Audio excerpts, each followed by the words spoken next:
Assalamualaikum warahmatullahi wabarakatuh. Waalaikumsalam warahmatullahi Perkenalkan, nama saya Dr. M. Hamzah, SPOG MKes, yang insya Allah akan membawakan materi tentang keluarga berencana pada blok reproduksi ini. Kepada chiefnya, ketua kelasnya silakan untuk berdoa dulu. Terima kasih banyak, Dok. Sebelum dimulai materi yang akan dibawakan oleh Dr. M. Hamzah SPOG MKes dengan judul Keluarga Berencana, ada baiknya kita memulai dengan membaca doa pada pagi hari ini. Berdoa dimulai. Subhanallah walhamdulillah wa la ilaha illallah wallahu akbar. A'udzubillahi minasyaitonirrajim. Bismillahirrahmanirrahim. Alhamdulillahi rabbil alamin. Allahumma sholli ala Sayyidina Muhammadin wa ala ali Sayyidina Muhammad.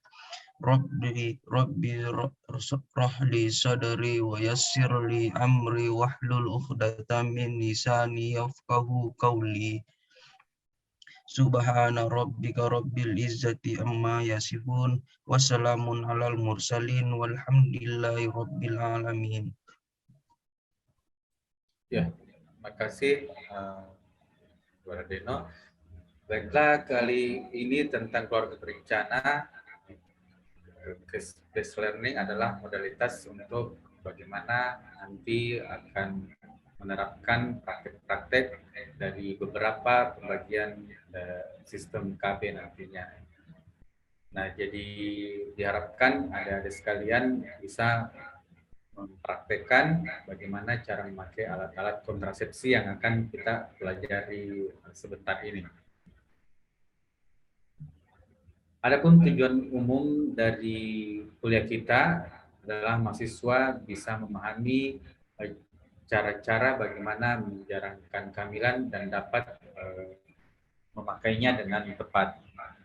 Terus tujuan khususnya bagaimana mahasiswa mampu menjelaskan dasar-dasar kontrasepsi, kemudian mahasiswa mampu menjelaskan masing-masing cara, macam-macam tipe, mekanisme kerja, daya guna, kemudian indikasi, kontraindikasi, bagaimana keuntungan, kerugian, efek samping, dan nasihat apa yang diberikan pada pasien atau yang ingin melakukan keluarga berencana. Terus diharapkan mahasiswa mampu menjelaskan bagaimana teknik pemasangan dan pengeluaran alat kontrasepsi dalam rahim atau implan, karena ini adalah suatu bentuk metode yang memerlukan tindakan. Kemudian mampu menjelaskan teknik kontak atau kontrasepsi mantap pada wanita yang sederhana.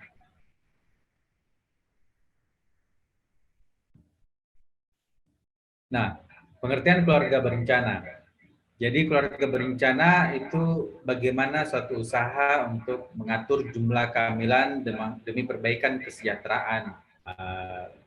Yaitu bagaimana keadaan kesehatan dan ekonomi bisa baik dengan mengatur jumlah anak ya. Nah, ini jelasnya untuk bagaimana kesejahteraan umat manusia.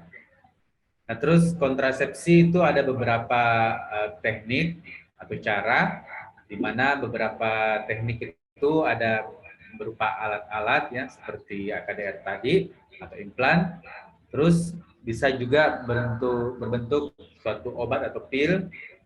Terus ada cara perhitungan atau pengamatan. Nah, ini adalah metode yang sederhana atau alamiah biasanya orang sebut. Terus ada yang lebih invasif dengan cara operasi.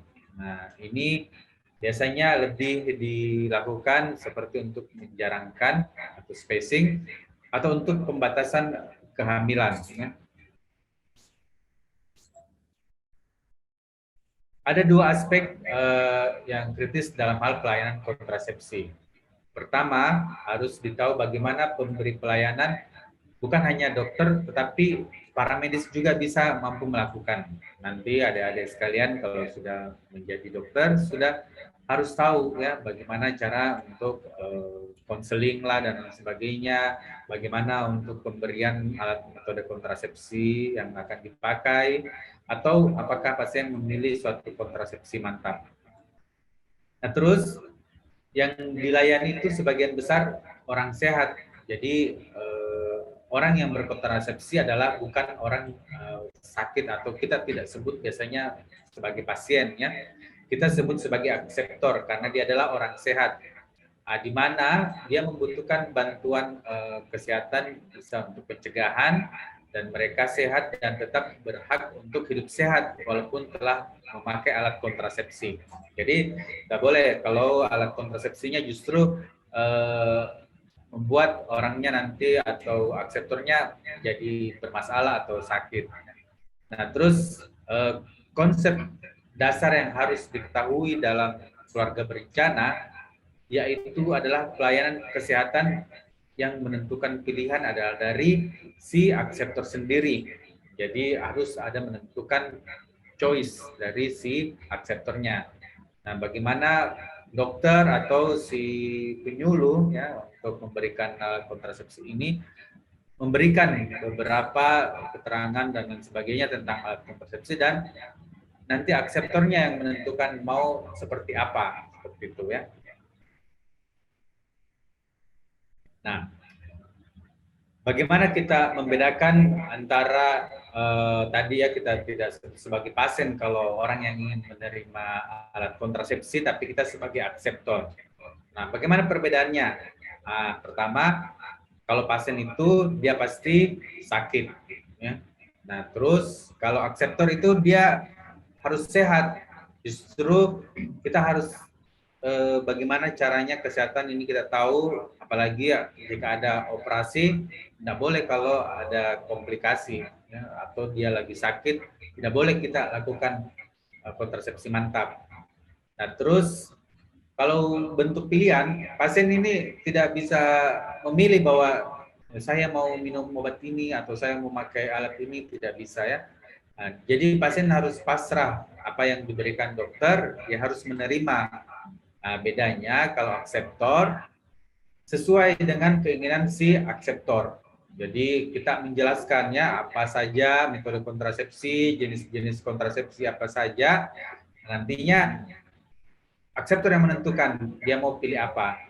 Jangan sampai kesannya bahwa dokternya yang bersikeras, ibu harus ini, harus kontrasepsi ini, harus mantap karena anaknya sudah banyak.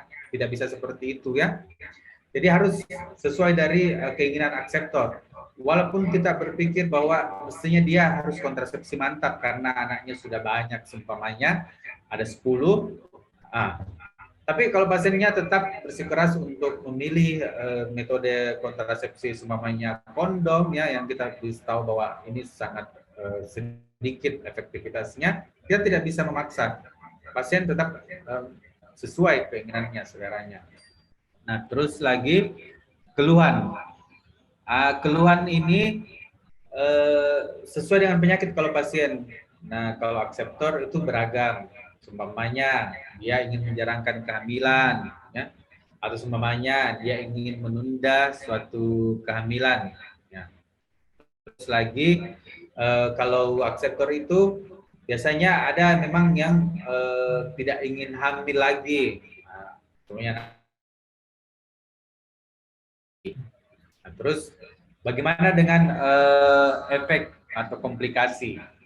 Kalau pada pasien biasanya lebih mudah menerima kalau terjadi suatu komplikasi karena kita sudah jelaskan bahwa penyakitnya sekian-sekian, demikian-demikian, dan biasanya akan memang terjadi suatu komplikasi. Tapi pada akseptor hati-hati. Biasanya kalau terjadi sesuatu, akseptor sulit menerima. Karena kenapa? Dia orang sehat ya. Kalau tiba-tiba memakai alat kontrasepsi dan dia menjadi sakit, pastilah akan komplain. Makanya kita harus menjelaskan dengan baik secara terinci metode-metode kontrasepsi yang akan diberikan. Nah, kemudian lagi konseling pada pasien itu perlu ya. Jadi kita beri informed consent demikian-demikian. Nah, kalau pada akseptor, memang adalah suatu bentuk konseling yang harus kita berikan kepada pasien. Nah, jadi kita harus berbentuk konseling. Konseling itu bagaimana? Berarti harus dua arah ya. Pasien hanya satu arah kalau kita memberikan suatu konseling seperlunya saja. Tapi kalau akseptor harus berbentuk konseling. Jadi kita harus ada tanya jawab, harus ada timbal balik dari akseptor. Nah, bagaimana yang disebut dengan metode kontrasepsi atau keluarga berencana yang efektif atau bagus ya. Nah, dia harus daya guna 100%, kemudian aman. Jadi kalau ada orang yang ingin melakukan KB, kita harus pilihkan bahwa semuanya adalah aman. Nah, memang sekarang semua yang ada adalah suatu beberapa metode yang sudah diteliti dengan baik dan aman untuk dipakai. Terus murah. Yang paling bagus sebenarnya seperti ini semua ya. Bagaimana alat kontrasepsi itu walaupun seumpamanya ada yang mahal, ada yang murah, tetapi tergantung dari pasien atau akseptor. Kalau dia murah itu sudah bagus ya. Terus masalah estetik, ada juga akseptor yang memperhatikan hal ini. Nah, karena jangan sampai pasang susu kelihatan di sini bengkak ya, di lengannya, itu kan tidak estetik. Nah, seperti itu. Terus mudah didapat. Kalau alat akseptornya susah didapat, jangan dipaksakan ya. Nah, terus lagi motivasi tidak terus-menerus. Usahakan alat akseptor itu tidak setiap hari kita ingatkan, tidak setiap hari kita sampaikan harus minum, harus itulah ya. Jadi bagaimana motivasi tidak terus-menerus. Terus efek samping minimal. Kita harus tahu bahwa orang yang ingin tadi melakukan keluarga berencana, dia adalah orang sehat. Jadi harus efek samping sangat minimal, seminimal mungkin. Nah, terus reversible. Dia tidak menjadi permanen ya. Jadi semuanya implan tetap bisa dicabut. Jangan sampai kita melakukan metode kontrasepsi implannya yang tidak dicabut atau di up ya, nanti itu tidak bisa. Kemudian lagi harus diketahui bahwa sampai saat ini belum ada cara kontrasepsi yang ideal 100% ya. Sebaiknya memang 100%, tapi sampai saat ini belum ada yang 100%. Jadi itu yang harus dipaham sama akseptor. Terus akseptor harus boleh memilih cara yang terbaik bagi dirinya. Jadi bukan dokternya yang menentukan. Dan pelayanan kontrasepsi harus bisa menjelaskan sesuai dengan yang dipilih oleh si akseptor. Nah, jadi kalau akseptor memilih IUD atau implan, kita harus menjelaskan bagaimana implan itu, bagaimana IUD itu. Kemudian tetap menghormati bagaimana kebutuhan dan keinginan pribadi dari si akseptor.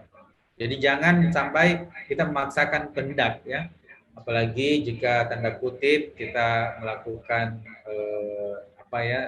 trading karena kita berpikir ini lebih menguntungkan sehingga memilihkan pasien ini. Boleh ya.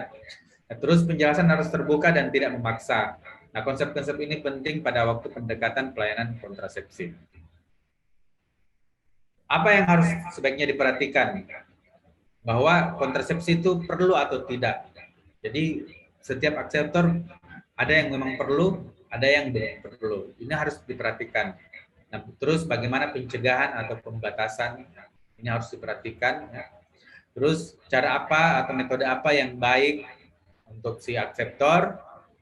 Terus perhatikan produk atau teknik apa yang baik juga untuk si akseptor.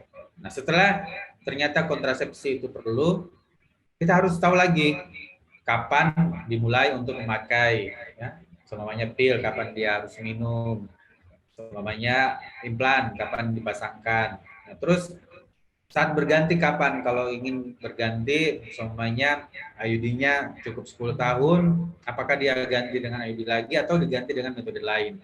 Dan kapan saat berhenti harus diperhatikan ya. Jangan sampai tidak disampaikan ke pasien atau akseptor bahwa jangka waktu IUD-nya sampai sekian. Itu harus diberitahu. Nah, setelah memakai cara tersebut, kita harus beritahu apa yang bisa terjadi seperti efek sampingnya, seumpamanya pil KB yang kombinasi bisa saja menyebabkan suatu perdarahan bercak atau kelainan menstruasi yang memendek. Kemudian pada beberapa yang progression only bahkan bisa menyebabkan tidak terjadi menstruasi. Ya. Terus bagaimana angka kegagalan juga harus kita sampaikan. Di antara semua tadi dikatakan tidak ada yang 100% efektif ya. Bagaimana dasar kontrasepsi ini? Yaitu untuk mencegah pertemuan ovum dan sperma. Jadi inilah tujuannya, bagaimana ovum tidak terjadi ovulasi ya, terus spermatozoa, bagaimana sperma tidak terjadi jumlah yang lebih dari 50 mikrometer. Nah, ini semua diperhatikan dalam teknik kontrasepsi, dasar kontrasepsi ya. Inilah yang dibuatkan bagaimana supaya ovulasi tidak terjadi, bagaimana sperma tidak memproduksi sekian. Dibuatlah beberapa bentuk pil atau beberapa bentuk injeksi ataupun tadi seperti bentuk implan. Nah, ada namanya mescaldron kaidah ya, bahwa apapun yang dilakukan untuk pencegahan masih lebih baik daripada tidak sama sekali memakai ya.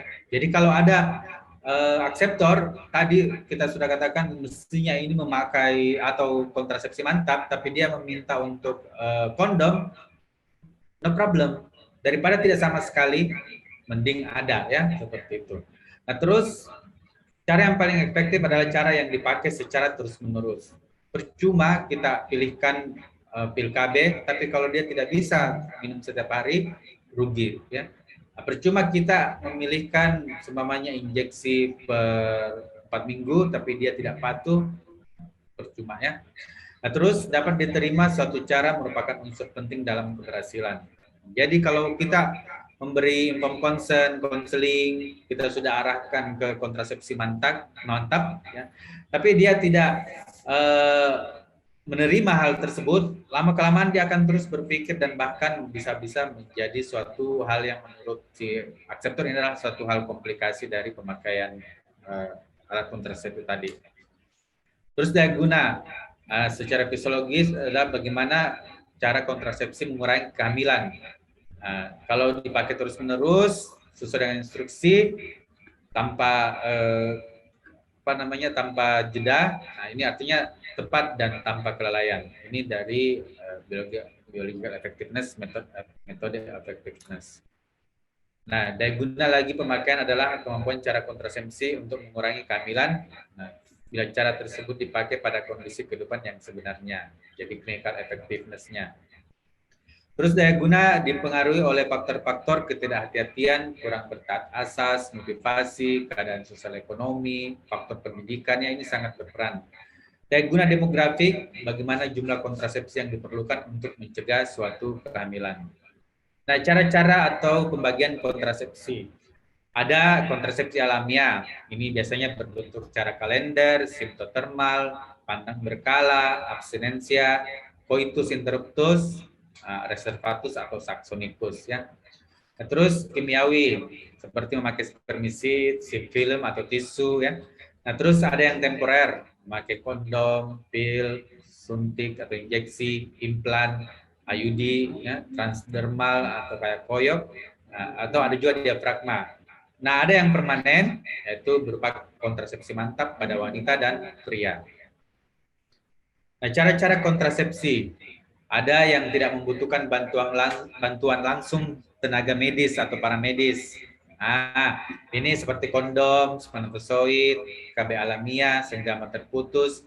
Ini tidak perlu bantuan paramedis ya. Jadi tidak usah panggil susternya untuk pasangkan kondom ya, seumpamanya seperti itu.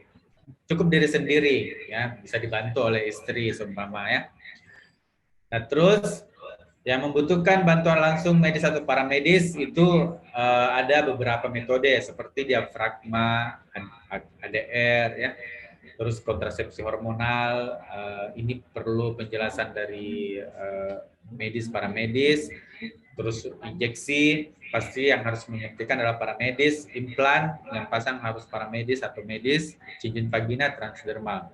Nah, kontak terlebih-lebih ya harus oleh dokter yang ahli malah seperti tubektomi atau vasektomi pada laki-laki. Nah, prinsip melakukan hubungan seks hanya dengan pasangan yang diketahui sehat dan dia tidak berganti-ganti pasangan dalam berhubungan seks. Ini prinsip sebenarnya dalam hubungan atau keluarga berencana ya. Terus hindari penyakit hubungan seksual dengan melakukan hubungan seks yang sehat. Ini prinsipnya ya. Oke, mudah-mudahan bisa ditangkap dengan baik. Kita sistem pembelajaran ini hibrid ya, ada yang online ada yang offline, jadi diharap semuanya bisa mengetahui tadi definisi keluarga berencana, apa-apa saja alat yang dipakai dan bagaimana pemahaman tentang konseling. Baiklah, kita masuk sesi diskusi. Silakan ada sekalian jika ada yang ingin ditanyakan. Bismillah dok, izin bertanya dok. Iya, silakan Dana. Tapi dok, mau menanyakan mengenai efek samping dari masing-masing alat kontrasepsi itu dok. Mulai dari yang kontrasepsi hormonal bahkan sampai kondom AKDR mungkin dok. Ya, bagus sekali pertanyaannya Deno. Jadi efek samping. Ya. Memang beberapa tadi dikatakan bahwa tidak semua efektif dan beberapa bisa memiliki suatu efek. Dan ini harus kita jelaskan ke pasiennya. Kita harus jelaskan ke pasien. Ini tidak boleh tidak masuk ke dalam penjelasan pasien.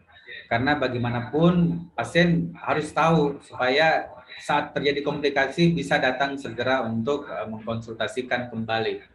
Seumpamanya yang metode sederhana lah, kondom. Efek samping apa yang bisa terjadi? Pertama itu, karena dia berbentuk suatu benda asing, latex, ada beberapa orang yang alergi terhadap latex. Ya. Nah, sehingga kalau terjadi, kita harus suruh stop untuk pemakaian latex tersebut atau berganti jenis kondom yang bukan latex, bahan latex. Ya, ada beberapa. Seperti lagi, semuanya pada suatu kasus-kasus kontrasepsi yang memakai hormonal, ada yang combine estrogen progesteron, ada yang progestin only. Ini semua ada efek samping, ya. Tapi secara penelitian efek samping minimal sehingga bisa dipakaikan untuk akseptor.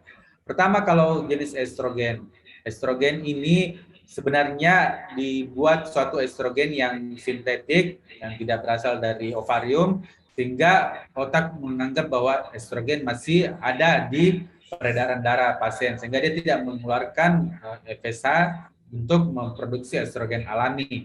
Nah, sehingga ovulasi tidak terjadi. Apa yang terjadi efek sampingnya?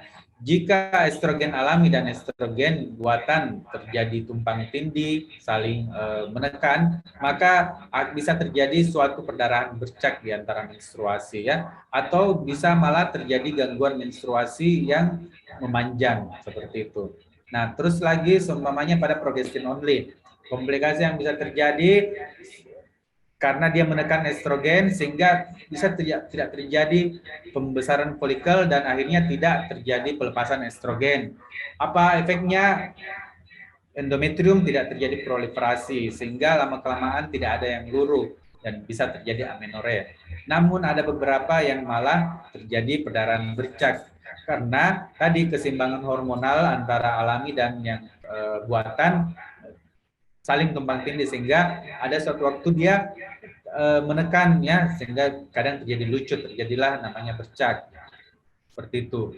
Atau karena pemakaian jangka panjang setelahnya sulit untuk kembali normal siklus ovulasinya ya sehingga biasanya beberapa bulan setelah ber-KB dia masih terjadi infertilitas seperti itu. Nah, terus lagi beberapa seperti IUD atau yang dimasukkan dalam rahim. Komplikasi bisa terjadi PID atau keputihan karena efeknya memang akan menyebabkan pelepasan lendir ya.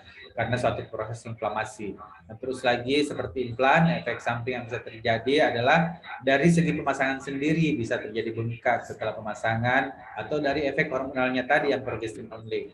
Oke, bagaimana Deno? Bisa?